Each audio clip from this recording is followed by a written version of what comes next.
So, Caitlin Clark, courtside again at a Pacers game. And obviously, it is a big deal. It's a big deal.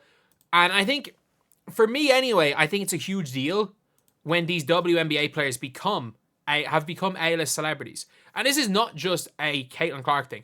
But I know for a fact that if this was something that was happening to a player that wasn't Caitlin Clark, there would be stuff being posted about this. It's either that or it's an incompetent admin, but I do think it's a malicious social media admin. I genuinely do. And if you guys disagree with that, that's completely fine. But it doesn't change the outcome that if it's not malice, it's incompetence. Because that's the thing where it's like, a lot of the time it's hard to attribute malice to something that is incompetence.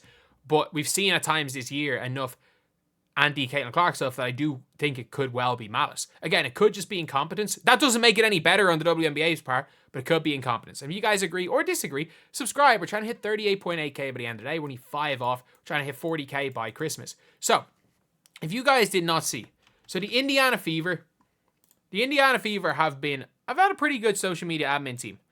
They're still posting about their players, but they'll be out there posting about Caitlin Clark being courtside for the game.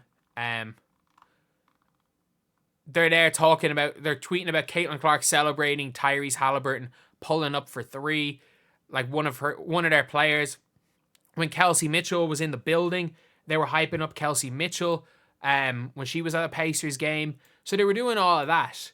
And then, in fairness, like, this isn't like just focus on Caitlin Clark. Like, Angel Reese has been at a bunch of sporting events. That's a big deal. Like, the individual teams are doing it. But the WNBA have not tweeted for whatever. It's seatbelt season and the lane is closed. Like, for WNBA Blocks Week. They just had WNBA Blocks Week, then WNBA Handles Week. But, like, you better believe if A'ja Wilson was the one. Let's just say if it wasn't.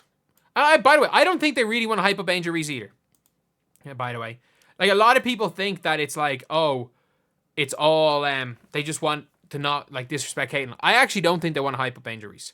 I think they don't want these rookies. But you better believe if it was A'ja Wilson that was there courtside and it was enough of a deal that, like, the actual NBA were posting about it. Like, if it was just nothing, but if it was an actual deal, big enough deal that the NBA are posting about the shot or the, like, Caitlin Clark being at the games and the commissioner is there, the NBA commissioner is there talking to WNBA players and WNBA players are now being treated like A-list celebrities, you better believe if it was anyone other than the rookies, you better believe that if that was A'ja Wilson, if that was Breanna Stewart, that their faces would be everywhere. But I don't think that like, a lot of people are saying, it's just pure anti-Caitlin Clark thing. I actually just think it's an anti-rookie thing. I think that there is, for everyone, people talking about the resentment towards Caitlin Clark, I think that there is some resentment even towards an Angel Reese, because there are players that I've seen Angel Reese get cheap shotted a couple of times in that league, multiple times by Alyssa Thomas. So I do think, obviously, there is much more of a resentment towards 22 from Indiana, but I just think when it comes to the WNBA social media admin, they do such a bad job of promoting the players and promoting the league, but they actually don't. If you look at their page, they'll do a great job of promoting Dijonay. They'll do a great job of promoting Chelsea Gray. They'll do a great job of promoting A'ja Wilson. They'll do a great job promoting these players that, no offense, nobody wants to watch. Like, again, of those 3, A'ja Wilson's the biggest draw. But, like, A'ja Wilson is 5th, 6th biggest draw in the league. And, yeah, she's brilliant. She's absolutely brilliant. Like, I don't think it can be debated whether or not A'ja Wilson's a good player. But, like, for me, if you're asking me who I'm taking, A'ja Wilson or Fee Collier, I'm taking Fee Collier 10 times out of 10. But it's sacrilegious in WNBA circles if you call Fee Collier the best player in the world.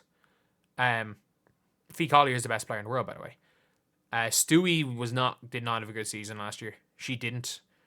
She was, like, I think everyone being like, Stewie had to be all W first team. I'm like, why? Like, Sabrina was so close to being all W first team, and John Quell was equally as good, and they have Fevich. Like, why does Stewie have to be first team? Like, you could have three players in the second team and still be the best team, but I don't know. But yeah, it's just the WNBA, just with everything they do on social media, and it's like they do the worst job. And I mean this.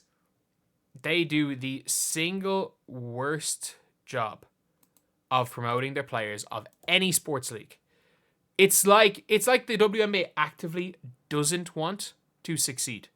It's like the WNBA actively does not want to grow.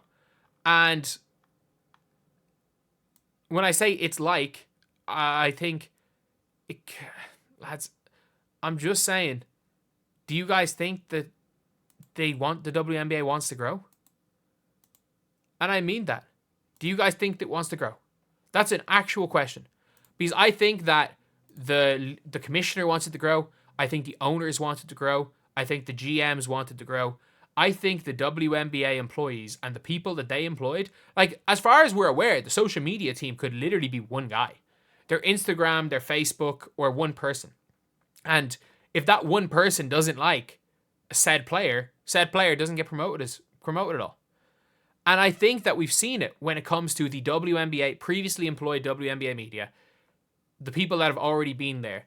The problem is that they probably liked it. They probably liked being able to say whatever the hell they wanted.